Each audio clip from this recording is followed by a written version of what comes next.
ভাই রেকর্ডটা অফ করে দেন। হুম।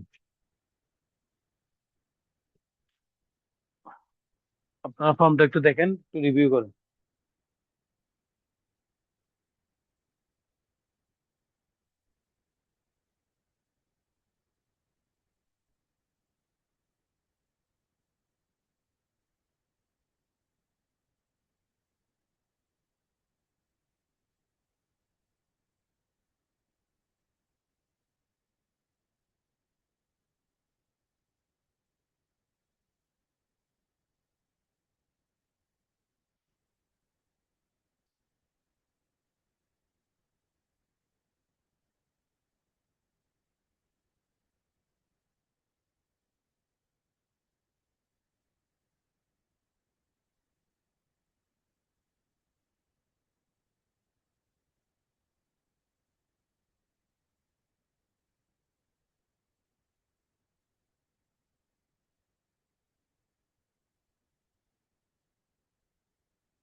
আচ্ছা, আপনারা নিশ্চয়ই দেখছেন ফর্মটা।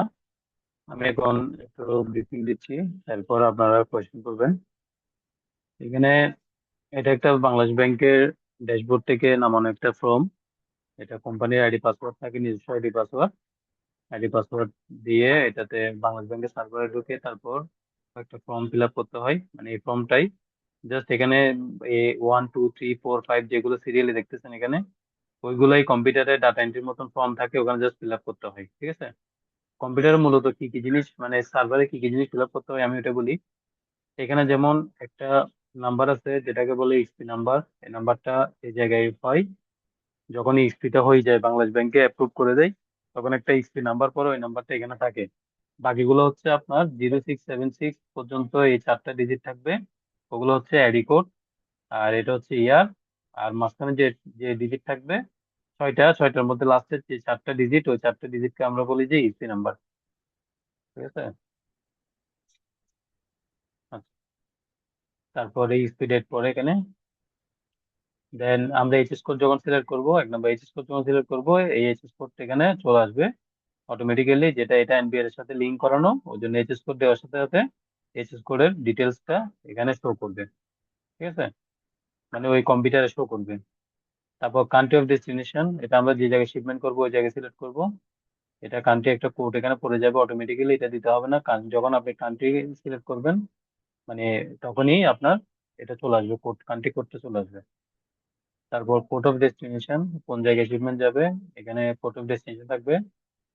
তারপর কোয়ান্টিটির মধ্যে 1 2 3 4, কোয়ান্টিটির মধ্যে ইউনিট, আপনি ইউনিট কি দিচ্ছেন, আপনি পিস দিচ্ছেন না পেয়ার দিচ্ছেন না সাইড দিচ্ছেন।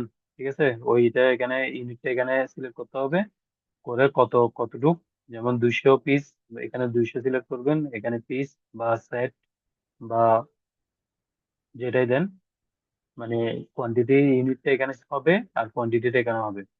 তারপর ভ্যালু, আপনার কত ডলার, ইউএসবি, ডলার কত, এফওবি ভ্যালু ইনকোটাম কি এফওবি না এফসিএ, যেটা এটা আমরা তো ইনকোটামে ক্লাস করবো।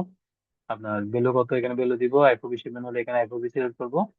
আর এখানে এখানে ড্রপডাউন মেনু আসবে, ড্রপডাউন মেনু থেকে আপনি এফওবি হলে এফওবি বা সিআইএফ বা সিইউএফ, ঠিক আছে, বা এফসিআই যেটা, তারপর এফওসি, যেটাই হয় ওটা এখানে সিলেক্ট করলে এখানে চলে আসবে। তারপর হচ্ছে আপনার সিএমটি, সিএমটি যদি ইফ অ্যাপ্লিকেবল যদি প্রয়োজন থাকে সিএমটি হলেও, তাইলে এখানে সিএমটি হলেও হবে।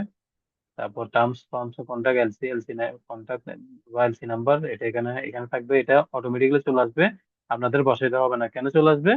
কারণ ওই যে আপনি সেলস কন্ট্রাক্ট বা এলসি ব্যাংকের মধ্যে দিচ্ছেন ইএক্সপি করার জন্য, ওই তখন ওই এলসি নাম্বার বা সেলস কন্ট্রাক্ট নাম্বার এগেনস্টে ওরা আপনার এটা ডাটা এন্ট্রি করে দিছে সার্ভারে।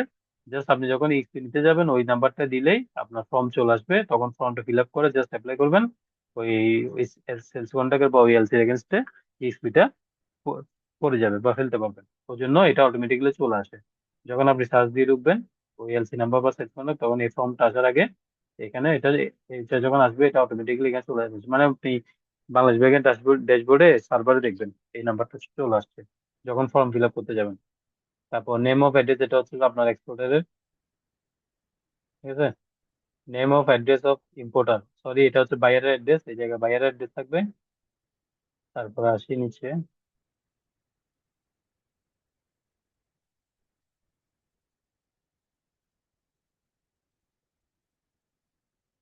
তারপর নেম অফ ক্যারিং ভেসেল 8 নম্বরে, এটা আপনি ইয়ারে পাঠাচ্ছেন না লোকালে পাঠাচ্ছেন না সিতে পাঠাচ্ছেন ওটা সিলেক্ট করে দিবেন। এটা যেহেতু আমাদের সি শিপমেন্ট, ওই জন্য আমরা এটাতে সি দেখাইছি। ঠিক আছে।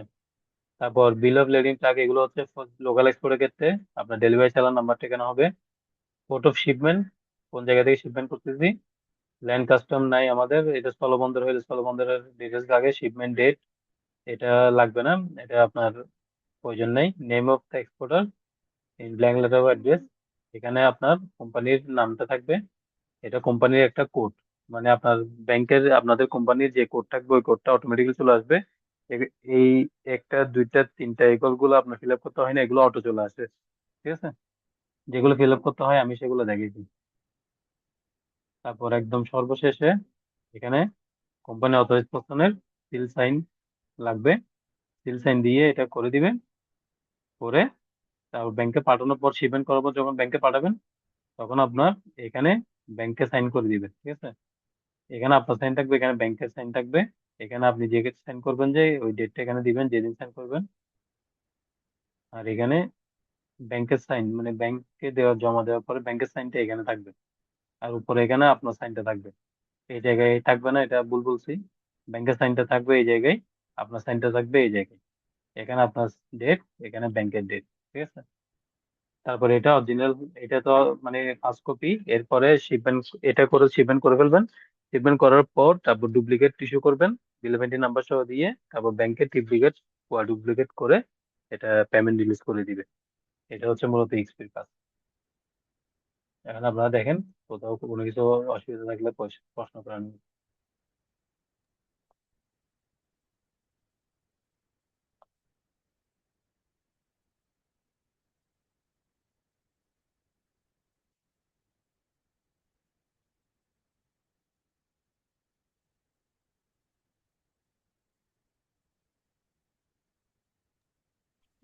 ইএক্সপিটার কাজ মানে মূলত করে কি জন্য একটু জানতে চাচ্ছিলাম। পেমেন্টের জন্য।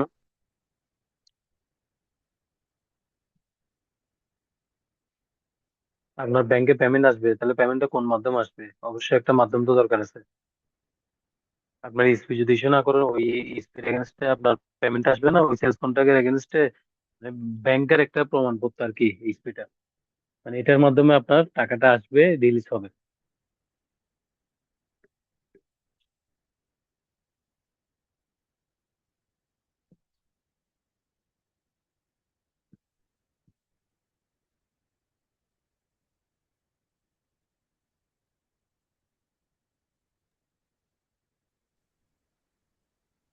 স্টেপে গিয়ে করব মানে এলসি প্রসিজার শেষ হওয়ার পর পরই। জি, আপনার সেলস কন্ট্রাক্ট এলসি যখন হয়ে যাবে, সব ডকুমেন্ট রেডি হবে, তখন শিপমেন্ট করার আগেই ইসপিটা করে তারপর সব ডকুমেন্ট সিএনএফকে দিতে হবে, দেন ও বিল পেন্টিং করতে পারবে। স্পিড না হলে বিল পেন্টিং করতে পারবেন। ওকে।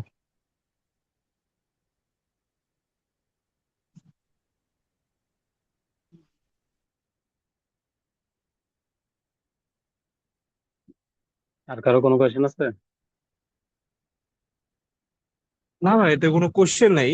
এটা তো না, আপনার নাই, অন্য কারো থাকতে পারে, ওই জন্য বলতেছি কারো কোনো কোয়েশ্চেন আছে কিনা।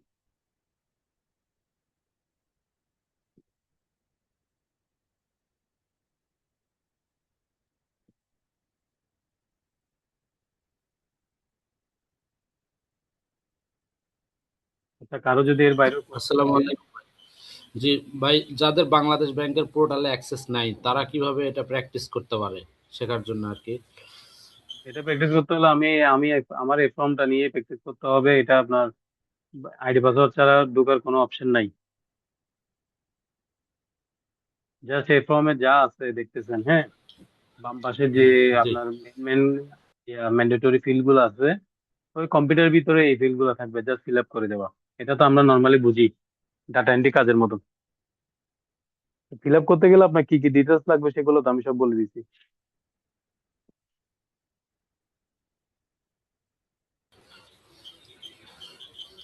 আচ্ছা নয়ন ভাই, এই যে এটা যেটা আপনি যেটা করছেন, এই যে যেটা হচ্ছে মানে মানে হাইড করছেন, এই ফর্মটাই আমাদেরকে একটু হোয়াটসঅ্যাপে দিয়েন তো প্লিজ, হুম গ্রুপে হুম। গ্রুপে দিয়েন ক্লাস শেষে।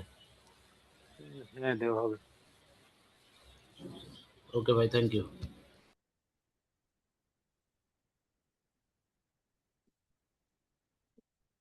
আচ্ছা আপনি কে বলছেন? সাব্বির?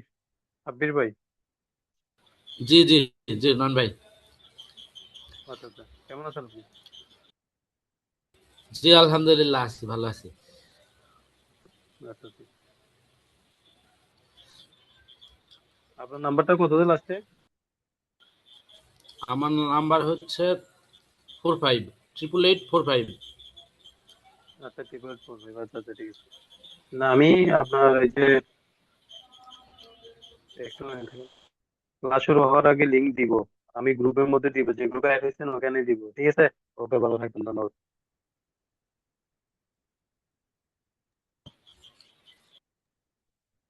এটা আমার পঞ্চম বেসিক ক্লাস, ঠিক আছে? এটা আপনাদের ক্লাস না। ভাই শুনতে পাইনি ভাই, নেটওয়ার্কের সমস্যার কারণে শুনতে পাইনি, কি বললেন?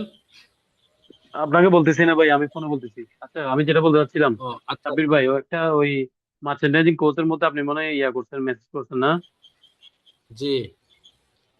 আচ্ছা আচ্ছা, ওইটা আমার ওখানে। কলিগের বলতে ওইটা আমার পরিচিত আর ও কি একজনের। আচ্ছা ও আমার আমার আচ্ছা সাথে আচ্ছা। ডিসকাশন করে পোস্টটা দিছিল আর কি। হ্যাঁ, ও যখন আমাকে দেখাচ্ছে যে ও ভাই আচ্ছা। একজন নক করছে, তখন আমি যে আপনার হোয়াটসঅ্যাপ নাম্বার দেখে আমি তো চিনতে পারছিলাম যে এটা তো আমার পরিচিত, আমার স্টুডেন্ট। জি জি জি জি। হ্যাঁ, আমি ওনাকে মানা করছিলাম, ও থ্যাংক আমি ইউ। এখানে তো আর আমি রেকর্ডিং তো অফ করে দিচ্ছি আর কি। ঠিক আছে।